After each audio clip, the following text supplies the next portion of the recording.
I died with my hands gripping the steering wheel, my heart screaming for a man who was busy unbuttoning his secretary's blouse in a hotel 3 miles away. When I opened my eyes and saw the morning sun instead of a shattered windshield, I made a promise. Today, I wouldn't chase him. I'd get a massage. The smell of copper, burning rubber, and rain. That was my last memory. The deafening crunch of metal as the semi-truck plowed into the driver's side of my Mercedes. I remembered the sensation of my ribs snapping, the cold rain weeping through the shattered window, and the bitter, pathetic realization that I was dying on the Pacific Coast Highway while my husband of 7 years, Lucien Mercer, was tangled in the sheets with Lily Montgomery. Then I gasped. My eyes flew open, my chest heaving as if trying to suck in all the oxygen in the room. There was no rain, there was no crushed metal or flashing red ambulance lights. There was only the soft ambient hum of the central air conditioning and the scent of Lucien's signature cologne, Tom Ford Oud Wood, lingering in the air. I was sitting on the edge of our plush California king-size bed in our Pacific Heights mansion. My hands, which moments ago in my memory had been slick with my own blood, were clean, manicured, and trembling violently against the silk sheets. I snatched my phone from the nightstand. Friday, October 12th, 8 a.m. I dropped the phone as if it had burned me. October 12th, the day I died. The day I had found the hotel confirmation on Lucien's iPad, completely lost my mind, grabbed my keys, and drove blindly into a torrential downpour to catch them in the act. I had been given a second chance, a reset. The heavy mahogany door of the walk-in closet clicked open, and Lucien stepped out, looking like he had just stepped off the cover of GQ. He was adjusting the cuffs of his bespoke charcoal suit, the very same suit he wore to my funeral in my previous life, a fact I only knew because my spirit had lingered just long enough to see him squeeze out a single, calculated tear before putting his hand on Lily's waist in the back of the limousine. "Morning, Emma," he said, his voice a smooth, rich baritone that used to make my stomach do flip-flops. Now, it just made my skin crawl. He walked over, smelling of peppermint and deceit, and pressed a brief, perfunctory kiss to my forehead.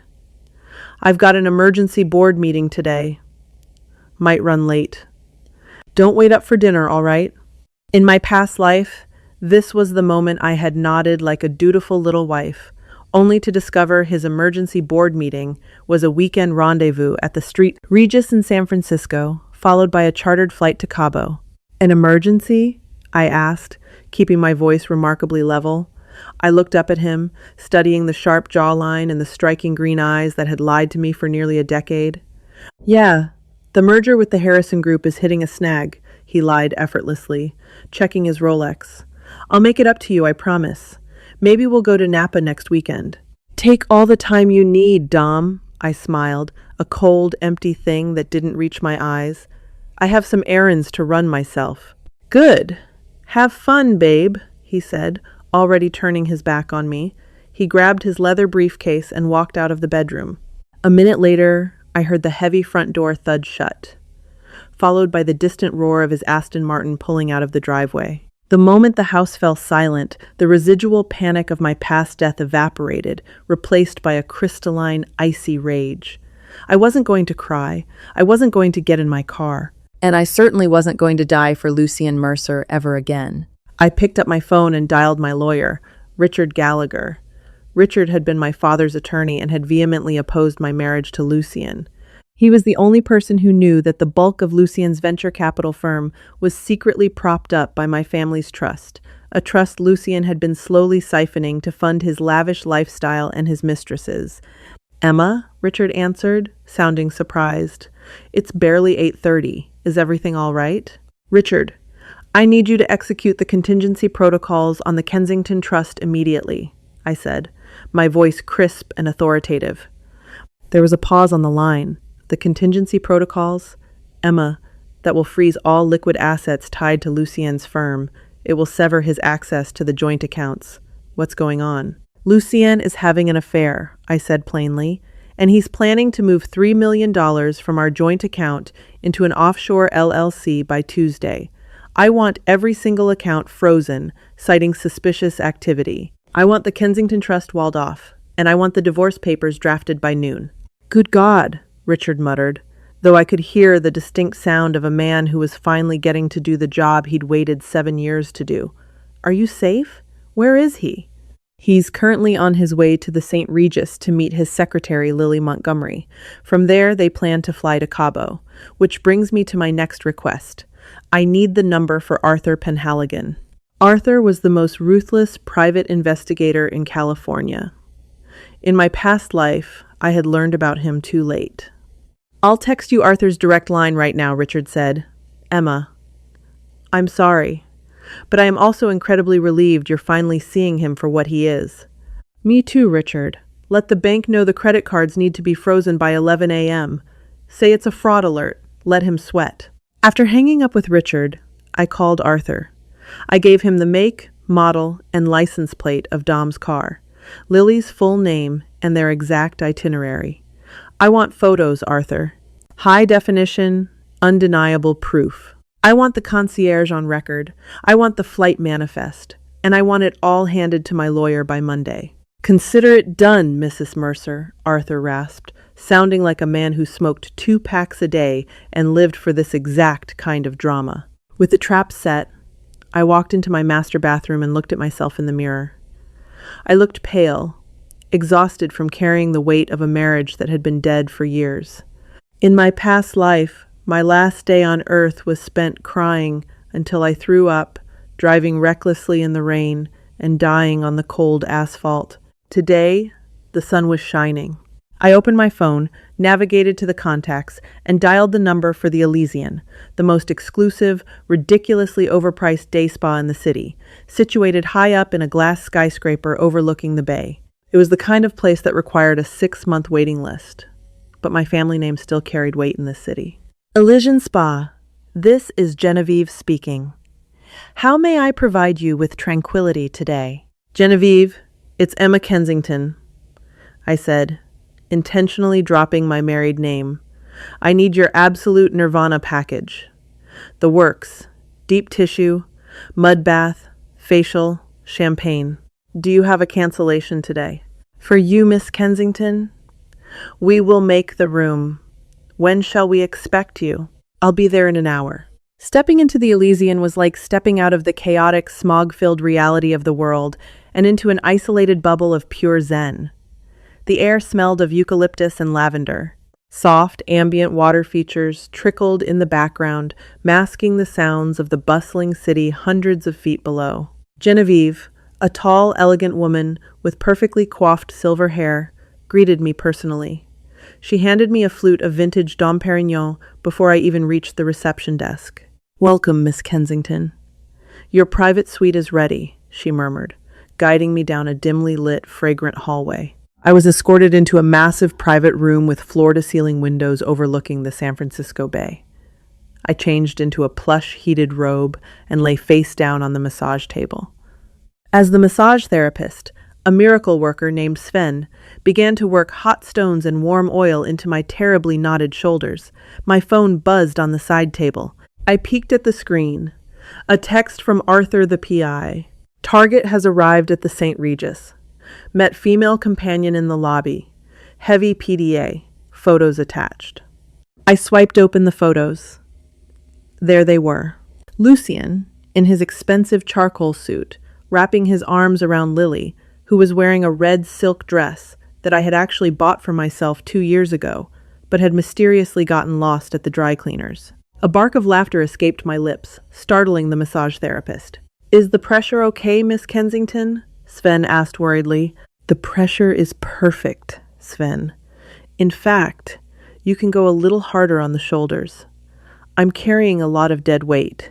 For the next 90 minutes, I was pummeled, stretched, and kneaded into a state of absolute gelatinous bliss. Every time Sven cracked a joint or worked out a deep muscle knot, it felt like I was physically expelling the years of anxiety Lucien had put me through. I wasn't dead. I was alive. I was wealthy. And I was about to be free. At exactly 11:15 a.m., as I was transitioning from the massage table to the detoxifying volcanic mud bath, My phone rang. Lucienne. I let it ring, sinking slowly into the warm, thick, mineral-rich mud. It enveloped me like a heavy, comforting blanket. My phone stopped ringing only to immediately start buzzing with rapid-fire text messages. Lucienne 11:16 a.m.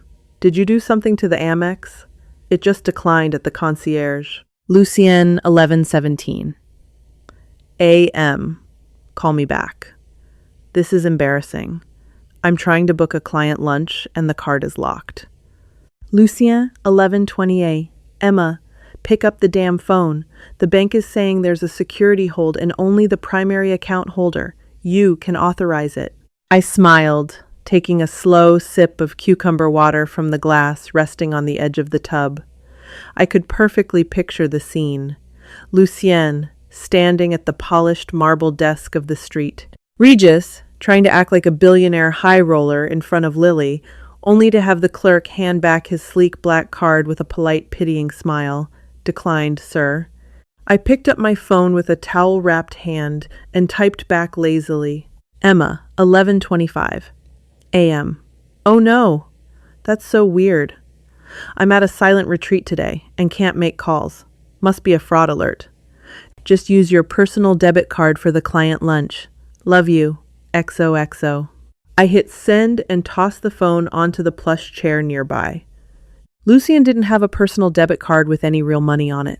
All his liquid cash was tied up in the business accounts, which Richard had frozen, or the joint accounts, which were currently locked down under the guise of my fraud alert. The only money he had access to was whatever cash was in his wallet. 5 minutes later, another text arrived, this one from Arthur. Target visibly agitated in lobby. Argued with concierge. Female companion looks displeased. They are leaving the hotel. Looks like Cabo is off. I laughed out loud, the sound echoing in the tranquil, tiled room. In my previous life, Lucienne had successfully whisked Lily away to Cabo on my dime, sipping margaritas while I was lying in a morgue drawer. Now, he couldn't even afford the valet fee at the St. Regis without scrambling. Karma wasn't just a concept. Today, it was a perfectly executed administrative hold. My spa day continued with a diamond peel facial and a scalp massage. I was lying in a zero-gravity chair, a soothing gel mask on my face, when my phone vibrated with a call from Beatrice Mercer, my mother-in-law. Beatrice was a haughty, insufferable woman who had always treated me like a walking ATM. She despised me because my family's wealth was new money, tech, and real estate, whereas her family was old money, which was code for, we have a recognizable last name, but absolutely zero cash flow. I answered, putting her on speakerphone, while the esthetician gently massaged my temples. Emma! Beatrice's shrill voice pierced the calm atmosphere of the room. What on earth is going on? Lucienne just called me in an absolute panic. He said you've locked him out of his own accounts. Hello, Beatrice. I'm having a lovely day, thank you for asking, I replied, my tone dripping with honey. Don't take that tone with me, young lady. My son is in the middle of a very important corporate merger, and he's currently stranded downtown because his Uber account won't even process his corporate card. He had to ask me to wire him $1,000. Fix this immediately. I'm so sorry, Beatrice, I said, suppressing a giggle. Lucienne, the great venture capitalist, begging his mother for Uber money. It was almost too sweet. The bank flagged some highly irregular charges. Thousands of dollars spent on luxury hotels and plane tickets to Mexico. I assumed Lucienne's identity had been stolen, so I had the bank lock everything down for his own protection. You can never be too careful with fraudsters. There was a long, stunned silence on the other end of the line. Beatrice wasn't stupid. She knew her son. The mention of hotels and plane tickets to Mexico landed exactly the way I intended it to. Mexico? Beatrice faltered. He said he was at a board meeting. Did he? I feigned innocence. Well, then it must be identity theft. The fraud department said it will take at least 48 hours to investigate. Until then, his hands are tied. Anyway, I must go, Beatrice. I'm in the middle of a poor extraction. I hung up before she could say another word. By the time I was sitting in the spa's private atrium, wearing a fresh set of clothes and eating a delicate truffled mushroom risotto, my phone was a graveyard of desperate notifications. 14 missed calls from Lucien, 6 from his business partner, and 3 emails from Richard Gallagher confirming that the trust was secured and the divorce papers were finalized and ready for my signature. Arthur sent one final update for the afternoon. Target and female companion have relocated to a dive bar in the Mission District. Target is drinking heavily.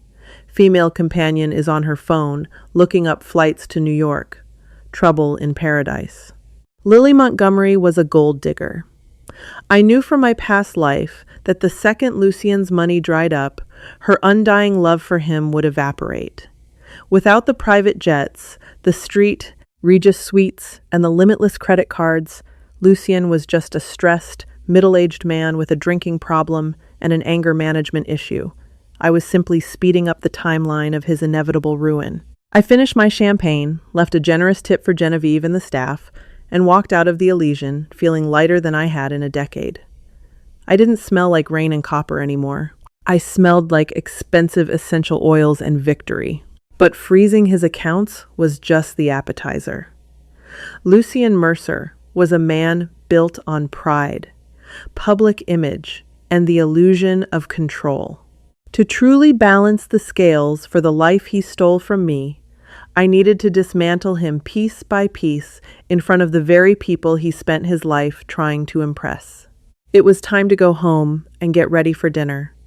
After all, Lucien had promised me he'd make it up to me, and I was going to hold him to that. By the time I pulled my Mercedes back into the driveway of our Pacific Heights estate, the afternoon fog had begun to roll over the Golden Gate Bridge. The house was quiet, but the Aston Martin was in the garage. Lucien was home. I took a deep breath, adjusting the lapels of my tailored Chanel blazer. In my previous life, I would have walked into this house weeping, clutching the printed hotel confirmation like a lifeline, begging him to explain why I wasn't enough. I remembered the sickening crunch of metal, the taste of my own blood in the rain. I held on to that memory. It was my armor. I pushed the front door open. Lucien was in the kitchen, pacing furiously with a glass of scotch in his hand. He had changed out of his charcoal suit and was wearing a casual cashmere sweater, but he looked completely unraveled. His hair was messy, his jaw tight, and he smelled faintly of cheap tequila and stale bar peanuts, a stark contrast to his usual pristine aura. "Emma!" he snapped the moment he saw me, slamming his glass down on the marble island. "Where the hell have you been? I've been calling you for 5 hours." "I told you, Dom. I was at a silent retreat," I said, my voice light and entirely unbothered. I walked to the fridge and poured myself a glass of sparkling water. It was phenomenal. You should try it. You look incredibly stressed. "How was your board meeting?" His eyes darted away for a fraction of a second, the classic tell of a cornered liar. "It was a disaster. Because of you. Or rather, because of whatever ridiculous fraud alert you triggered. I was humiliated in front of my clients. I had to call my mother for a ride." "Oh, sweetheart, I'm so sorry," I cooed, walking over and placing a cool hand on his cheek. He flinched slightly, but you know how aggressive hackers are getting these days. I saw thousands of dollars in charges for the state. Regis, first-class tickets to Cabo. I panicked. "I mean, I knew you wouldn't be spending our money on a luxury vacation without me, right?" Lucien swallowed hard, his Adam's apple bobbing.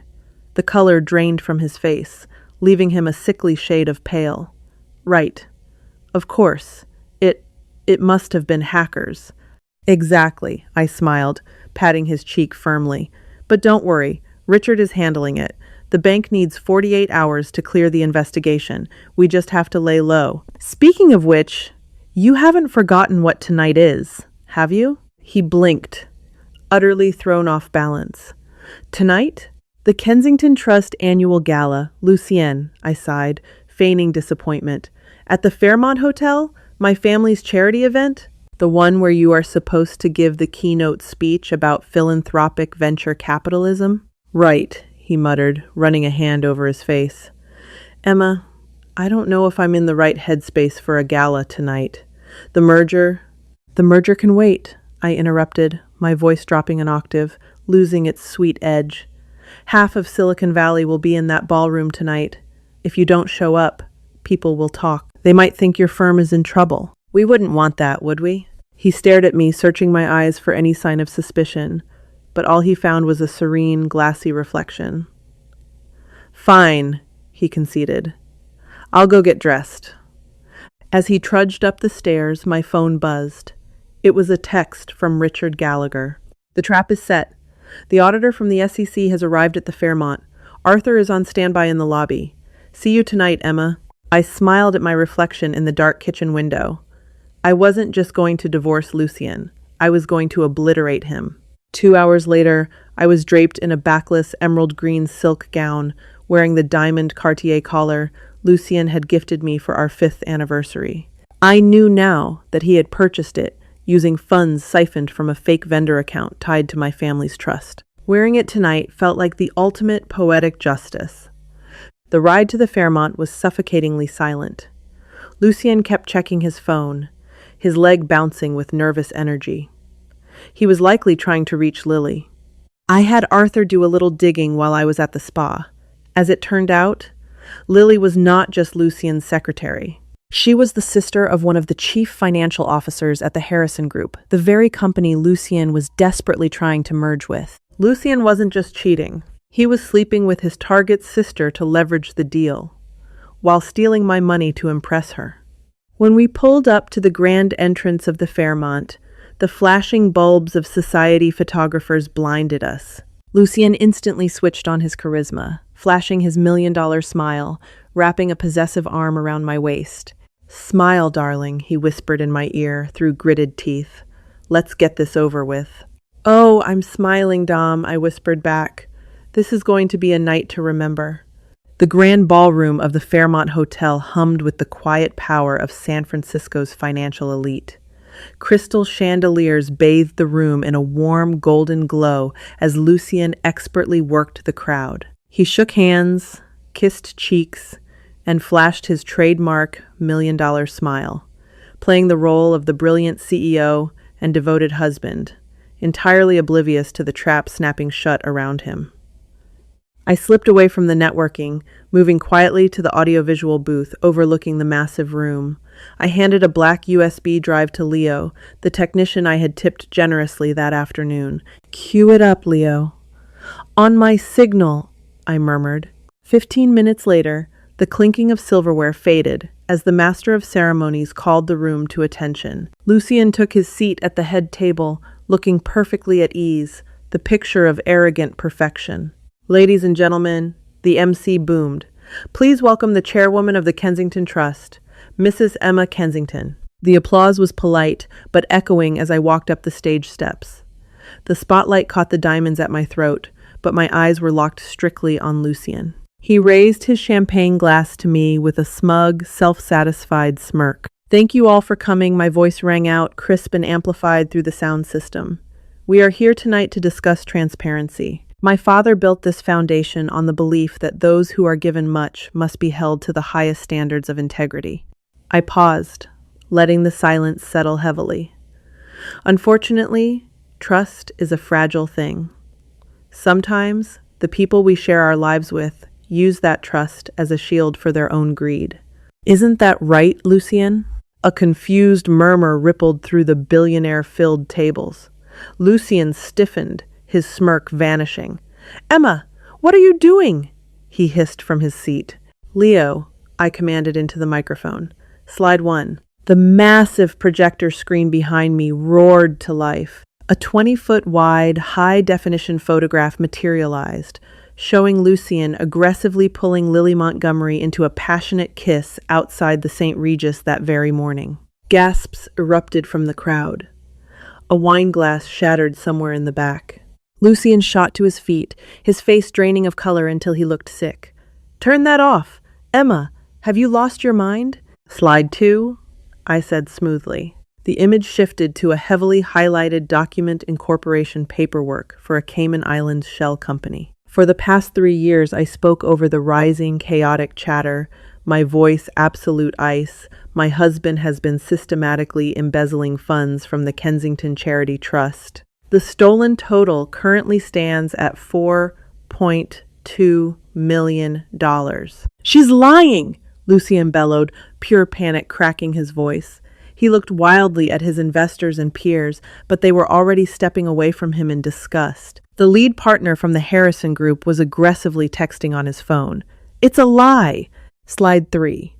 Bank transfers linking his firm directly to the shell company flashed across the screen, alongside invoices for chartered jets and a luxury condo leased entirely in Lily's name. At that exact moment, the ballroom doors swung open. Lily stood there, frantic and out of breath.